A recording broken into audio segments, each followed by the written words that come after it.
அதுதான் இப்ப நடந்துட்டு இருக்கு.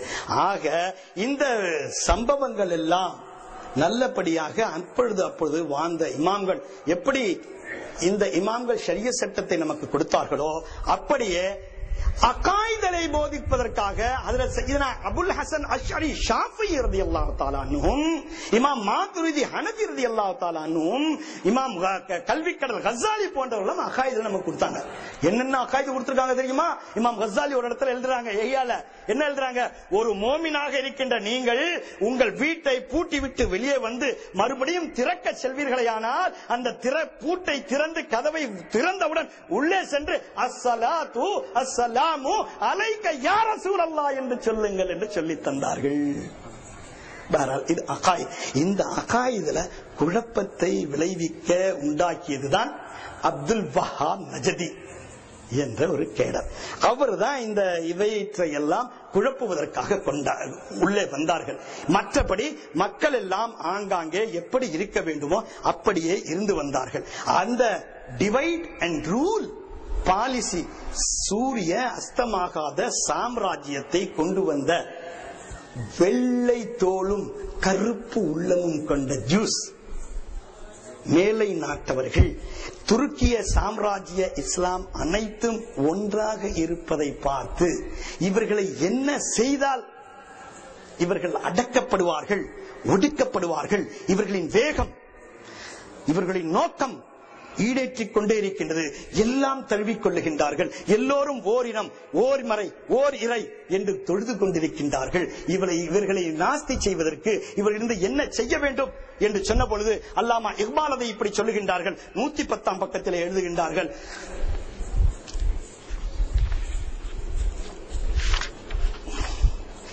ये फाख कश के मौत से डरता नहीं जरा, ये फाख कश के मौत से डरता नहीं जरा, रूहे मोहम्मद उसके बदन से निकाल दो. இந்த ஏழை ஒண்ணுமே இல்லாத பாழை வீணா போனவன் ஒன்றுமே கையில் இல்லாத போது எழுந்து நின்று முறைக்கின்றான்.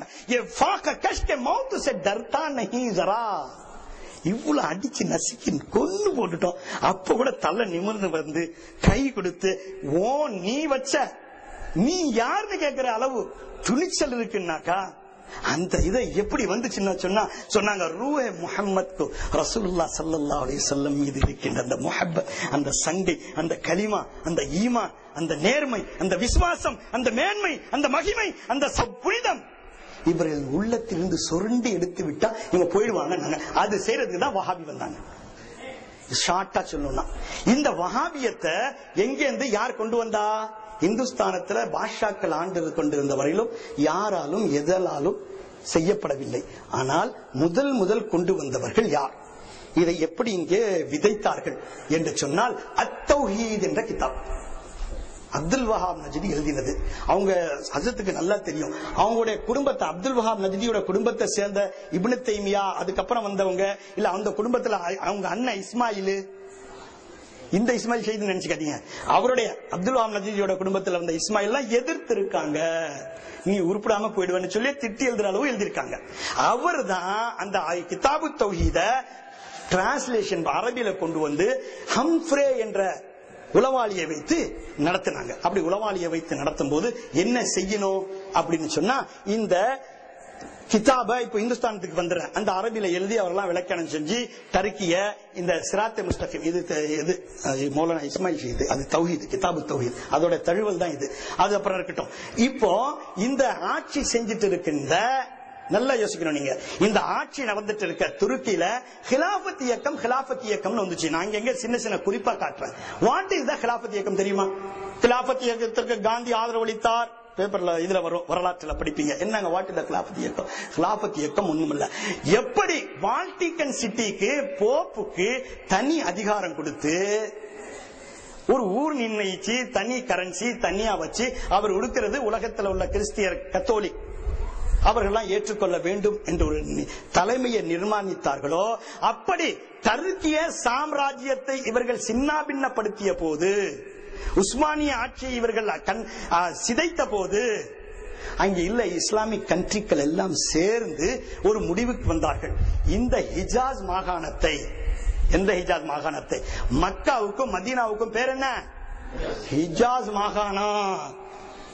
ஃபாத்திமத்து ஸஹ்ரா, இமாம் ஹசன், இமாம் ஹுசைன் பேர் வச்சா ரசூலுல்லாஹி ஸல்லல்லாஹு அலைஹி வஸல்லம் குடும்பத்தை பேர் வச்சுக்கலாமா இஸ்லாத்துல கேட்கிறவங்களே, மக்கா மதீனாவுக்கு சவுதி டாலருக்கும் ரியாலுக்கும் அடிபணிஞ்சு அங்க இருக்கிற இதுல நீங்க வச்சுக்கலாமா பேரை சவுதின்னு?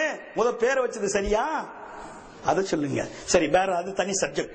அப்படி பேர் வச்சு அந்த ஹிஜாஸ் மாகாணத்துக்கு உலகத்தில் இருக்கின்ற அந்த நேரத்தில் 36 48 இஸ்லாமிய நாடுகள் இருந்து 2 மெம்பர்கள் அந்த நாடுகள் பொறுக்கி அவர்களுக்கு செலக்ட் பண்ணி நாமினேட் பண்ணி அனுப்புனா அந்த நாடுகள் அந்த ஹிஜாஸ் மாகாணத்தை வருகின்ற ஹாஜிமார்களுக்கு அவர்களுக்கெல்லாம் வைக்கும்னு சொன்னாங்க.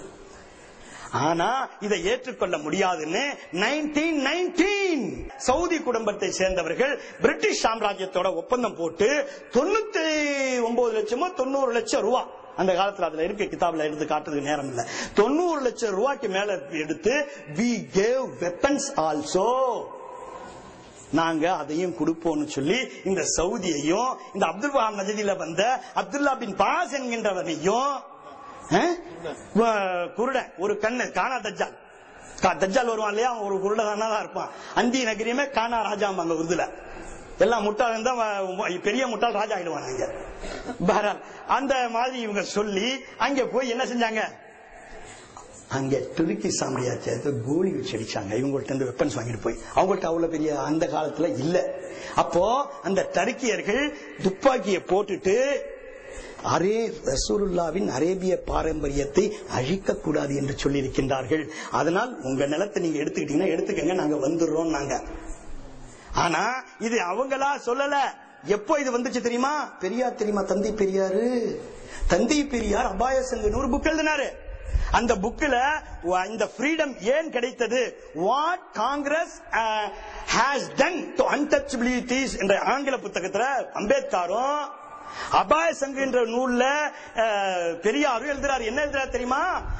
யூஎன் போல 1933 ஒரு ரெகுலேஷன் பாஸ் பண்ணுது, மண்ணின் மைந்தர்களுக்கு ஆளக்கூடிய உரிமை.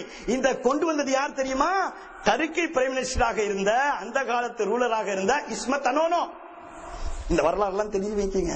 இஸ்மத் அனோனோ அவரு கொண்டு வந்ததை வச்சுதான் இன்னைக்கு இந்துஸ்தானத்துல இருந்து அவங்க வெளியேறப்பட்டாங்க, மற்ற இடத்துல எல்லாம் வெளியேறினாங்க. அப்படி வெளியேறும் போதுதான் பாகிஸ்தான் உடைச்சி இந்துஸ்தானத்துல அந்த பிரிச்சு அதுல இருந்து காஷ்மீரை ஒண்ணு வச்சு அதுல ஆசாத் காஷ்மீர் வச்சு அபுதாபிய துபாயில குழப்பி சவுத் ஆப்பிரிக்கா இதுல ஜோர்டான கொண்டாந்து இஸ்ரேல கவுத்து இஸ்ரேல கொண்டாந்து பலஸ்தீன்ல வச்சு பலஸ்தீன கொண்டாந்து குவைத்தை மாத்தி குவைத்தை கொண்டாந்து ஈராக்ல நுழைச்சு கோடு பங்கால் ஆக்கிட்டு போன வரலாறு தாங்க இது. இதுக்கு எல்லாம் மூல காரணம் யாரு?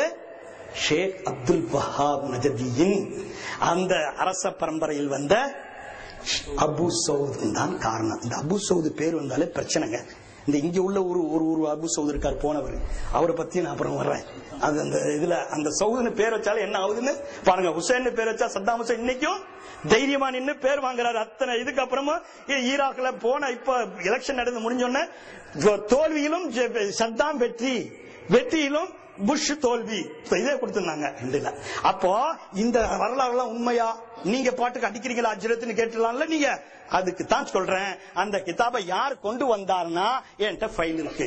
இந்த ஃபைல்ல இந்த கிதாபை கொண்டு வந்தது யார் அப்படின்னு சொல்லி பாத்தீங்கன்னா வஹாபி மூவ்மெண்ட் இன் இந்தியா. அந்த இது பேர் என்ன, புக்கு பேரு வஹாபி மூவ்மெண்ட் இன் இந்தியா. அந்த புக்குக்கு யார் விமர்சனம் எழுதுறா? ஹிந்து பேப்பர்ல எழுதுறாங்க. அந்த ஹிந்து பேப்பர்ல எழுதின போது என்ன ஆச்சு? அந்த ஹிந்து பேப்பர்ல விமர்சனம் எழுதப்பட்ட போது அந்த விமர்சனத்தை படிச்சு காட்டுறேன் பாருங்க.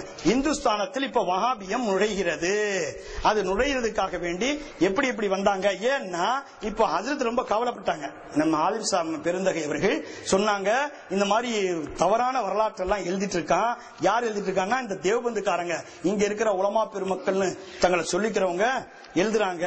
அப்படி எழுதப்பட்ட போது தெரியல, இது பெரிய எனக்கு சாபங்க. எவ்வளவு ரெக்கார்டு எடுத்து வச்சாலும் அங்கங்க போயிடும். அதுல என்ன எழுதுறாங்கன்னா, இந்துஸ்தானத்துல முத கொண்டு வந்தது அலெக்ட் India, India and the Wahabis. Author இந்த ஆத்தர் என்ன எழுதுறாரு? The Wahabi movement in India அவர் எழுதுறாரு. அப்படி எழுதிட்டு வரும்போது முக்கிய நாட்ஸ் மட்டும் சொல்றேன், நான் சொல்லல.